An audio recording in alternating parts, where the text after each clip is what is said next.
like wet conditions, it's true. Ducks like the water, and our bikes work really well in the wet, but it's dry for tomorrow, so we need to work on the setup.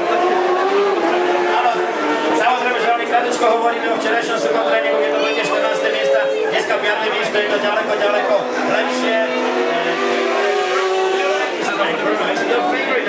It's not my favorite track. I like maybe Phillip Island, Laguna Seca, my favorite.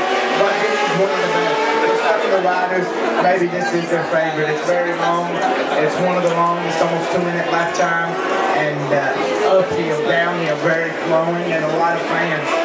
Last year we had 150,000 fans on race day, and had a great atmosphere, and it was a really good, safe track. So yeah, we like it. Ja si myslím, že mnohí rozumiete, v podstate otázka je na brňanský okruh, ktorý nepatrí vyslovene medzi Nikyho favoritov, ale napriek tomu je to pekná, široká trať. Laguna Seca je zase niečo iné, ale rozhodne na tejto trati sa dá ísť veľmi rýchlo a veľmi pekne. So, you will be glad with rain in the afternoon? Yes, so you won't be mad at me, but I think I prefer a little bit of water, because we know qualifying is really well, but also if it's going to be dry for the race, then maybe it's better to be dry. So, either way, we'll see. Vadí vám, keby pršalo? Ja dúfam, že nie. So.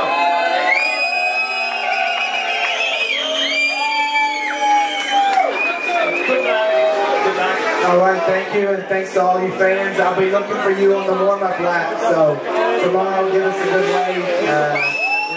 Cheers. Budeme si kývať, priatelia, počas warm-up a počas kvalifikácie budeme držať palce a samozrejme zajtrajší pretekov. Would you please sign and have it for us? Takže teraz podpíšeme tú príľubu, ktorá bude pre vás dnešnou spomienkou na dnešný deň. Niky Hayden osobne podpisuje príľubu. Zároveň by som poprosil na pódium víťaza, ktorý splnil podmienky. This is the guy, very similar to you, Michael from Prague. Teraz je tak chvíľa urobiť fotografiu s Michalom z Prahy, ktorý vyplnil profil veľmi podobne ako Niky Hayden.